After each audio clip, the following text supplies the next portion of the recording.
Tonight we kick off Ohio Investigates. It's a collaboration between 3 News and our sister stations in Toledo and Columbus.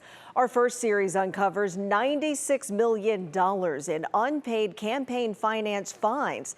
Penalties racked up by candidates for public office, some dating back nearly 4 decades. Ohio's campaign finance laws are clear and the fines can be steep. But as our Ohio Investigates team found, enforcement is anything but strict. Here's Brian Duggar from WTOL 11 in Toledo with our first report on ballot box debt.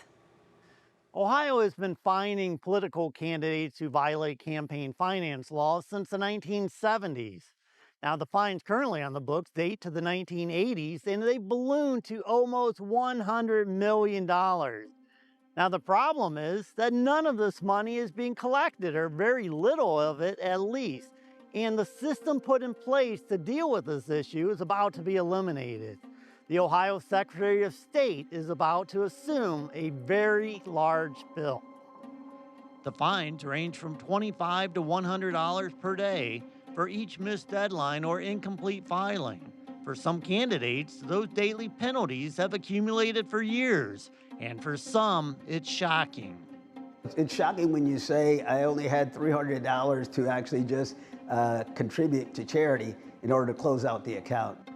Right here in Toledo, 2 candidates illustrate how the system works or doesn't work. We are now officially open. Roberto Torres, running for mayor as an independent, was listed as owing $90,000. He actually owes no money. Alfonso Narvez, who ran multiple unsuccessful campaigns for Toledo City Council, faces fines of more than $110,000. The most I ever raised on a campaign was like under $500. Never spent anything huge. It's a bit of a sticker shock, basically. Lucas County Board of Elections Director Lavera Scott explains the process. Candidates get 21 days to fix filing errors. If they don't comply, cases get referred to the state elections commissions for fines. Everything that you do in reference to your campaign finance account requires documentation.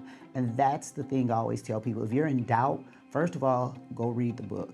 And then you can always call our office. We get calls all the time to say, hey, I had a fundraiser, somebody donated this to me, do I have to list that? Yes, you should still list those donations. Now, the Elections Commission has limited enforcement power. Executive Director Philip Richter says once fines are imposed, collection becomes the Attorney General's responsibility. I wouldn't be surprised if there's some of the same criticisms of the new Integrity Commission as it relates to fines, because again, they can send out notice, they can do certain things, but if something's not paid, then it goes to the Attorney General's office, and there's nothing else that really at that point that new commission can do. The result? $96 million in fines accumulating since 1987, with little actual collection. The uncollected fines represent more than just unpaid penalties. In Ohio's nearly $100 billion budget, only $400,000 is allocated to the Elections Commission. The money owed could be used to fund the commission for more than 200 years, or be transferred to Ohio's general fund for other purposes. Critics argue the system discourages grassroots candidates while failing to achieve its primary goal, ensuring transparency in campaign finance. It's a deterrent for someone who wants to make change.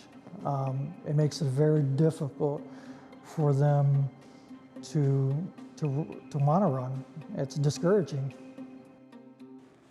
And that was Brian Duggar from WTOL reporting. 3 News Investigates reporter Peter Fleischer continues our series tomorrow with a look at why Cleveland holds more ballot box debt than any other Ohio city. You can watch that right here on What's Next at 11.